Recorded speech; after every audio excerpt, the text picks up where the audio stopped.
Morning, morning guys. Ngayon guys, nagsimula na akong maglipat ng pitsay kasi malalapat na yung mga dahon niya. Kaya guys, ah yung iba nandito na, nilipat ko na. Kaya marami pa akong maililipat guys na pitsay.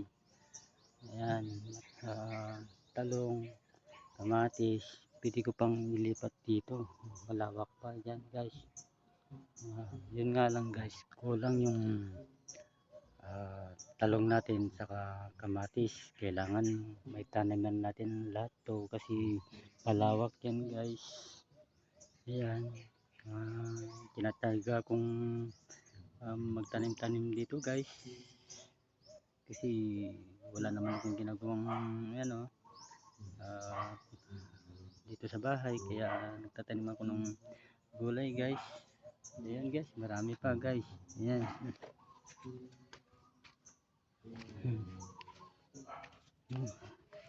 Kasi guys, itong mga pitsay talong, hinalo ko kasi dito.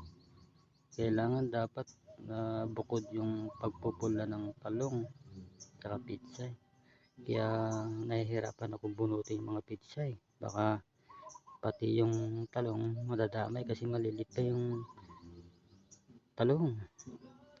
Ayun guys. Ayan, marami pa guys na tataniman. Ayan, kamatis. Yung iba na ilipat ko naman guys. Ayan, papahinga muna ako guys kasi kanina pa ako naglilipat. Masakit pala guys yung baywang, kakayuko.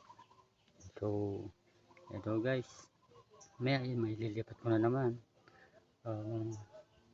Pero yung iba guys, di ko malilipat. Siguro kailangan hindi siya mainit kasi pag tinanim natin ng mainit baka mamamatay yung pitsay guys. Kailangan dapat malamig.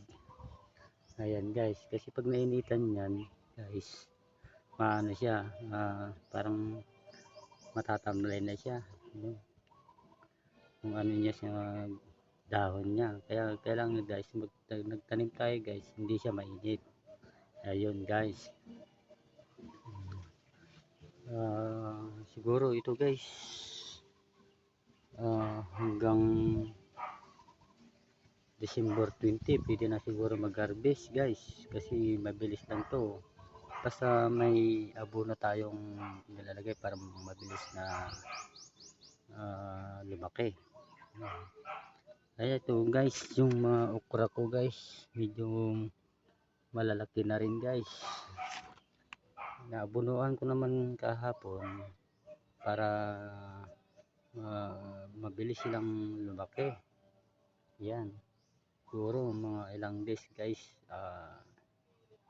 i-sprayan ko siya para sa uod kasi minsan kinakain yung mga dahon nila. Kaya ayun guys, marami pa tayong gagawin guys. Mag-ano pa ako ng pag-akyatan ng sitaw guys kasi malalaki na, lumalabas na yung nila. Ayan guys, maraming salamat guys. Ay sana pala guys, huwag niyong kalimutan i-click ang aking YouTube channel. Sana suportahan niyo itong YouTube channel ko guys. Maraming salamat guys.